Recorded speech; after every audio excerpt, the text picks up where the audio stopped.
Hello guys, welcome back to our YouTube channel. तो देखिए, मैं आपका दोस्त अभय आज आप लोगों के साथ लेकर आया हूँ वीडियो। इसमें आज हम देखने वाले हैं जो भी दिल्ली यूनिवर्सिटी के स्टूडेंट हैं जिनने भी सेमेस्टर 1 के अंदर एडमिशन लिया है, उन सभी स्टूडेंट के लिए ये वीडियो होने वाली है, जिसके अंदर मैं आपको आज जो बीकॉम प्रोग्राम के स्टूडेंट हैं उनके सेमेस्टर 1 के अंदर जो तीनों मेन सब्जेक्ट रहने वाले हैं, उन तीनों मेन सब्जेक्ट के नाम बताने वाला हूँ और साथ में आपको उनका सिलेबस बताने वाला हूँ कि आपके सेमेस्टर 1 के एग्जाम में उन सब्जेक्ट के अंदर क्या-क्या टॉपिक्स आने वाले हैं, आपको क्या-क्या चीजें कवर करनी है।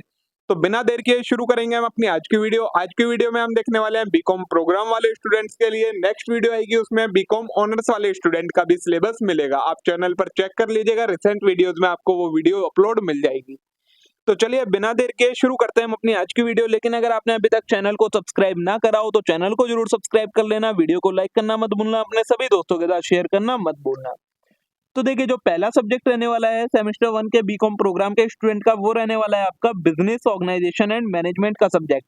अब इसमें आपको क्या क्या चीजें कवर करनी है, तो यूनिट नंबर 1 इंट्रोडक्शन है आपकी, जिसमें आपको role of organisation and management in our life, nature and function of management, managerial competency, ownership form, business format, bricks and mortar, click, brick and click, e commerce, franchising, outsourcing, ये चीज आपको unit number 1 में cover करनी है। Unit number 2 है आपकी business environment and entrepreneurship. तो meaning and layer of business environment, micro, immediate, meso, immediate, intermediate, macro and international, business ethic and social responsibility, entrepreneurship and its relevance, business and social entrepreneurship as a process of opportunity problem, micro, small and medium enterprise, government policy regarding MSME, ये सारी चीजें आपको unit number 2 में cover करनी है। Next है planning and organising, unit number 3। इसमें आपको strategic planning, business and corporate level strategy, decision making process and technique, organising formal and informal organization, centralization and decentralization, organizational structure, divisional product metrics, project and virtual organisation, ये सारी चीजें आपको unit number 3 में cover करनी है।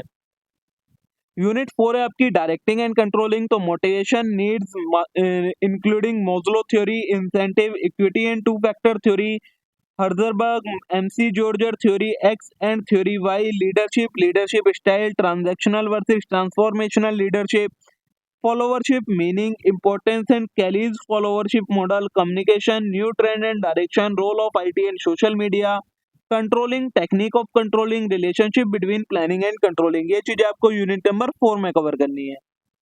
Next है unit number 5 आपकी Indian ethos and contemporary issue in management. तो Indian ethos of management, value oriented holistic management, learning lesson from Bhagavad Gita and Ramayana, business process reengineering, learning organization, Six Sigma, supply chain management, subaltern management idea from India, diversity and inclusion, work life balance, freelancing, flexi time and work from home, co-sharing, co-working, ये चीजें आपको unit number 5 में cover करनी है। तो ये हो गया आपका बिजनेस ऑर्गेनाइजेशन एंड मैनेजमेंट जो आपका सब्जेक्ट है उसका सिलेबस, ठीक है। नेक्स्ट जो सेकंड सब्जेक्ट है आपका वो है बिजनेस लॉ का। तो इसमें आपको देखिए क्या क्या चीजें कवर करनी है। Unit number 1 the Indian contract act 1872, जिसमें contract meaning, characteristics and kind, essential of a valid contract, offer and acceptance, consideration, contractual capacity, free consent, the legality object, void agreement, quasi contract, ये सारी चीजें आपको unit number 1 में cover करनी है।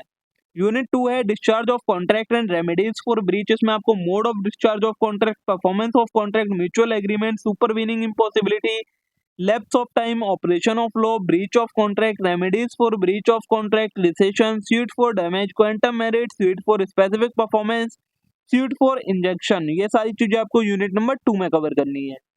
Unit number 3 में आपको इंट्रोडक्शन टू स्पेशल कॉन्ट्रैक्ट, इसमें contract of indemnity and guarantee, contract of bailment and plays and contract of agency, ये सारी चीजें कवर करनी है। यूनिट नंबर 4 है आपकी the sales of goods act 1930। इसमें आपको contract of sale, meaning and difference between sale and agreement to sale, condition and warranties, transfer of ownership in goods including sales by non owner, performance of contract of sale, unpaid seller, meaning and right of unpaid seller against the goods. Unit number 5 में आपको cover करना है, 5 का नाम है the limited liability partnership act 2008। इसमें आपको silent feature and nature of LLP, Small LLP, difference between LLP and partnership, LLP and company, LLP agreement, incorporation document, incorporation by registration, registered office of LLP and changes therein, changes and rectification of name of LLP, partner and designated partner, partner and their relation, extent and limitation of liability of LLP and partner, we shall blowing, conversion into LLP, ये सारी चीजें आपकी unit number 5 में cover करनी है। ठीक है, तो ये हो गया आपका बिजनेस लॉ सब्जेक्ट का सिलेबस। थर्ड सब्जेक्ट रहने वाला है आपका फाइनेंशियल अकाउंटिंग का। इसमें देखिए आपको यूनिट नंबर 1 है आपकी कंसेप्चुअल फ्रेमवर्क। जो यूनिट नंबर 1 है इसका नाम है आपका, यहाँ पर है देखिए, नाम है आपका framework, theoretical framework and accounting process. अब इसमें दो पार्ट आएंगे, एक है कंसेप्चुअल फ्रेमवर्क और एक है आपका अकाउंटिंग प्रोसेस। तो देखिए कंसेप्चुअल फ्रेमवर्क में ये सारे टॉपिक आपको जो जो दिए गए हैं, काफी सारे टॉपिक है, पढ़ना तो बहुत ज्यादा पॉसिबल नहीं है। आप एक बार इन्हें खुद रीड कर लीजिएगा, सारे टॉपिक इसमें आपको मेंशन करे गए हैं, आपको दिख रहे होंगे। ये 4 पार्ट आएंगे इसके चारों चीजों में। पहला देखिए, पहला है अकाउंटिंग एज इंफॉर्मेशन सिस्टम, इसके बारे में दे रखी है सारी चीजें। फिर आपकी कैरेक्टरिस्टिक्स ऑफ अकाउंटिंग वगैरह के बारे में बता रखा है, फंक्शन, एडवांटेज, लिमिटेशन। यहाँ पर आपको फाइनेंशियल अकाउंटिंग के जो भी प्रिंसिपल्स हैं उनके बारे में बता रखा है, और फोर्थ में आपको अकाउंटिंग स्टैंडर्ड्स वगैरह के बारे में बता रखा है।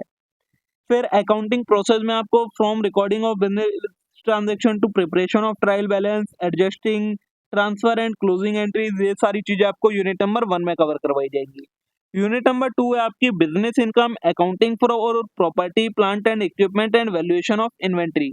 चार चीजों से रिलेटेड है आपकी जो यूनिट नंबर 2 है। इसमें आपको सबसे पहले बिजनेस इनकम के बारे में बताया जाएगा, कंसेप्ट रेवेन्यू का, बिजनेस इनकम का, मेजर कैसे करी जाती है, क्या अकाउंटिंग पीरियड होता है, ये सारी चीजें।